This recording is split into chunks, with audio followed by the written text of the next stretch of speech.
Mainamati cantonment United commercial bank PLC UCB Mainamati শাখা সম্প্রতি বুড়িচঙ্গায় Mainamati cantonment এলাকার গরিব ও দুস্থ মাদ্রাসার ছাত্রদের মাঝে কম্বল ও শীতবস্ত্র বিতরণ করেছে।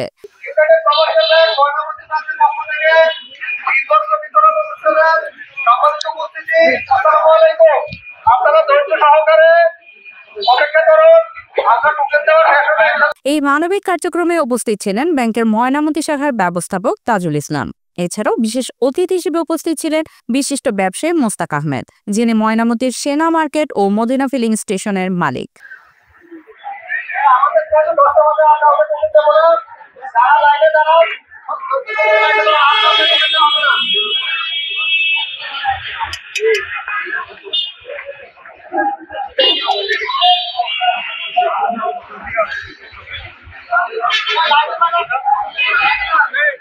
আরও উপস্থিত ছিলেন কফি হাউসের স্বত্বাধিকারী সোহেল রানা।